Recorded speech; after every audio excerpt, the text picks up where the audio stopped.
এবং অনেক অমূলক বিষয় ওনার বক্তব্যের মধ্যে এসছে।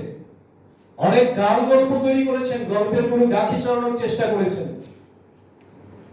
যাতে মানুষকে বিভ্রান্ত করা যায়।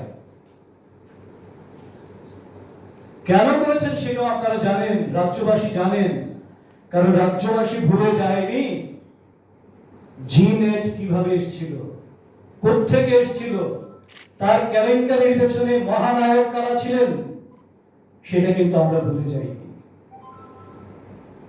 রাজ্যে যখন স্বাস্থ্য ব্যবস্থাকে প্রায় ভগ্নদশায় পরিণত করেছিল এই সিপিএম এবং কমিউনিস্টের শাসন দীর্ঘ ৩৫ বছরে, তার থেকে রাজ্য যখন স্বাস্থ্য পরিষেবায় একটা অনন্য নজির তৈরি করে ক্রমশ স্বাস্থ্য ব্যবস্থাকে ঢেলে সাজানোর জন্য গ্রামগঞ্জ থেকে শুরু করে পিএসসি থেকে শুরু করে সমস্ত জায়গায় ডিস্ট্রিক্ট হসপিটাল সব জায়গায় আপগ্রেডেশন চলছে, আরো ইনফ্রাস্ট্রাকচার ডেভেলপ করা, আরো সুপার স্পেশালিটি ব্লক তৈরি করা এবং আরো সুপার স্পেশালিস্ট ডাক্তার নিয়োগ করা, জটিল জটিল অপারেশন যার জন্য মানুষকে একটা সময় রাজ্যের বাইরে যেতে হতো, সেইগুলি যখন মানুষ যেতে হচ্ছে না, এবং শুধু তাই নয়, মানুষের স্বাস্থ্য পরিষেবাকে সুনিশ্চিত করার জন্য গরিব মানুষ যাতে সেটাকে পেতে পারে, গোটা দেশের মধ্যে ত্রিপুরা একমাত্র রাজ্য যেখানে প্রত্যেকের জন্য রাজ্য সরকার প্রধানমন্ত্রী আয়ুষ্মান যোজনার মতন রাজ্য মুখ্যমন্ত্রী আয়ুষ্মান যোজনা চালু করেছেন সবাইকে তার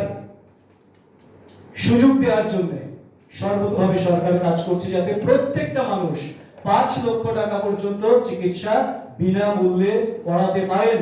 সেই সুযোগ যখন সম্প্রসারণ করছেন সব দিক থেকে, তখন রাজ্য সরকারকে বদনাম করার জন্য একটা ঘৃণ্য প্রয়াস শুরু হয়েছে। জিনেটের বিষয় কি ছিল? কেরালা এবং পশ্চিমবঙ্গে তাদের দখলে ছিল তখন। কেরালার সেই একটি সংস্থাকে জিনেট, সম্ভবত গ্লোবাল নেট, কারণ তারা তো আন্তর্জাতিকতায় বিশ্বাসী, সব গ্লোবালকে তারা লোকাল করতে চায়। এটাই সিপিএম।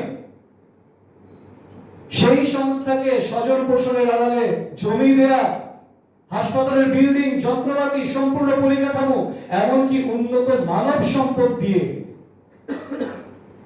আজকে সেই মেডিকেল কলেজ সেখানে চীনের স্থাপন করেছিল। এবং বিধানসভায় প্রস্তাব তো দূরের কথা, ব্যক্তিগত মালিকানা খণ্ডে এই বিনিয়োগ কার ইঙ্গিতে হয়েছিল, কোন আইনে সম্ভব হয়েছিল, সেই প্রশ্নের জবাব কিন্তু সিপিএম তার দীর্ঘ শাসনে মানুষকে দেয়নি, জানান দেয়নি।